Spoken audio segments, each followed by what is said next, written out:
أسعد الله كل أوقاتكم بكل خير وسرور ومحبة. اليوم بسوي معاكم وصفة من البرازيل.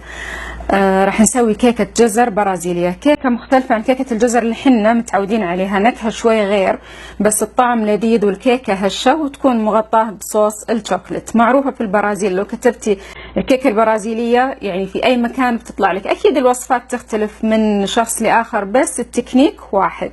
مكوناتها مرة سهلة، شوفوا مقاديرها بسيطة متوفرة في كل بيت.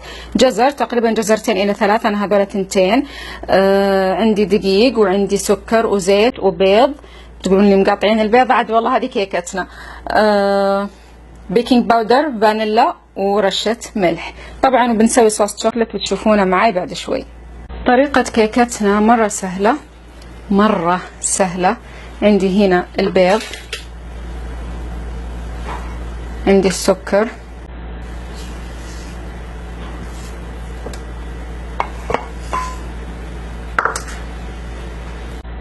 هنا عندي الزيت، مش حطيت جزء منه قبل ما أصور، ولدي صفق بالباب فاضطريت إني أعيد. عندي الجزر، وما أنسى الفانيلا.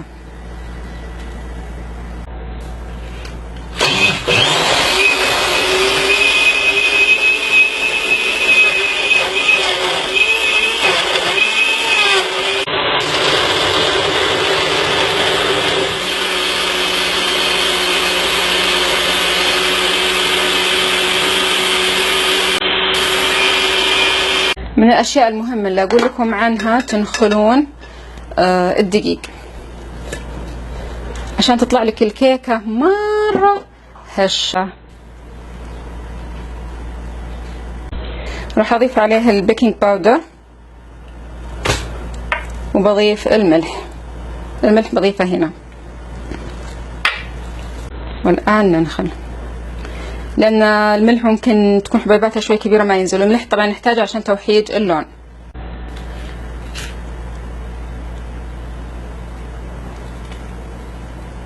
هذا الخليط اللي ضربناه في الخلاط أضفناه.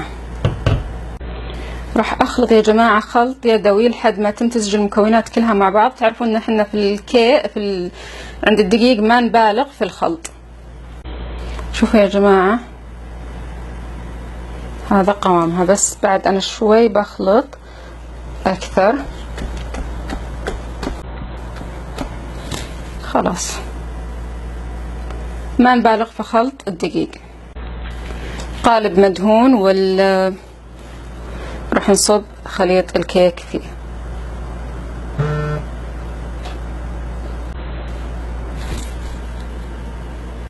طبعا يا جماعة دايما أقول لكم طقة طقتين، سوري الإزعاج، 3.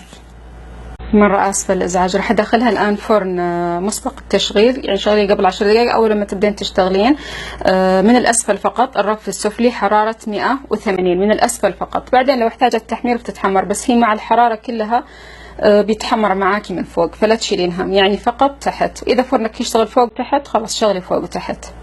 ما شاء الله تبارك الله طلعت كيكتنا من الفرن. خليها تبرد شويات ونقلبها. للأمانة أنا دائما أقلبها قبل ما تبرد. خلينا نقلبها ونحط عليها الصوص، بس الأفضل عشان ما تقطع عليكم نقول حصة قالت خلوها تبرد شوي. خلينا نرفعها مع بعض. أوب. ما شاء الله تبارك الله. خلينا نزينها بالصوص.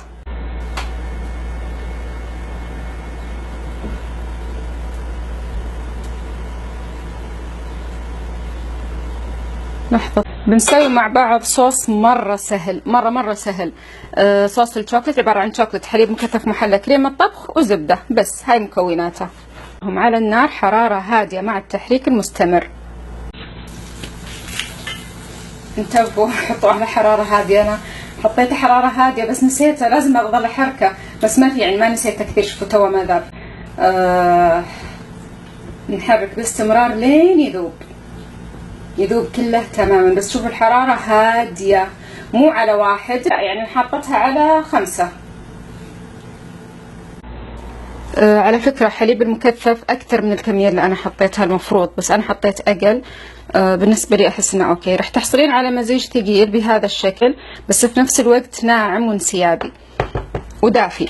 فإيش اللي بتسوينه؟ بتضيفين كريمة الخفق، مش الطبخ، الخفق، ونحرك. في البداية حتشوفينه يعني مرة مو حلو شكله، أقضي على قولتهم قبيح، بس مع التحريك المستمر بتشوفينه زان، وتشوفين صار زي المراية تشوفين فيها وجهك. فخلونا نحرك باستمرار، الحرارة مرة هادية. نعم،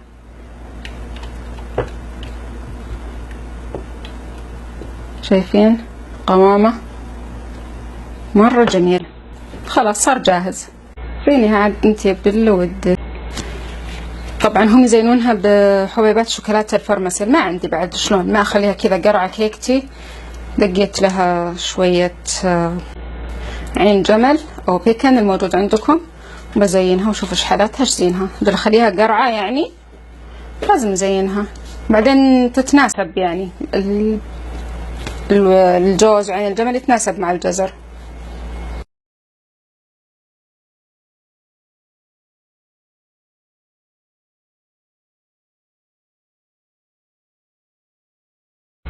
الأسر المنتجة اللي حابة تاخذ الوصفة طبعا أكيد أكيد أكيد حلال عليكم. بتكون شيء جديد على الساحة، ومتأكدة إنها بتعجبكم. الحين بتشوفونها شاشتها من الداخل، أكيد كلكم تتساءلون، بس نسوي لها جلسة التصوير وبعدين نقطعها ونشوفها من الداخل. شوفوا ما شاء الله تبارك الله هشاشة كيكتنا.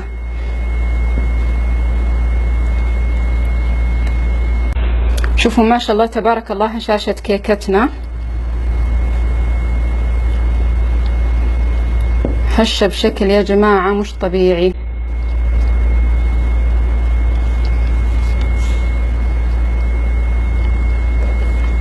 الشوكة مرة ما تساعدني، مرة ما تساعدني، ديكور بس.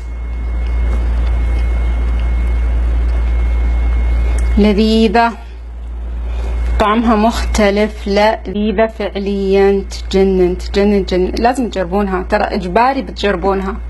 الكيكة اللي ينقال لها لا توقف، أصلا كل كيكاتي ما شاء الله تبارك الله لا توقف. شايفين الهشاشة؟ لذيذة لذيذة يا جماعة بشكل مو عادي.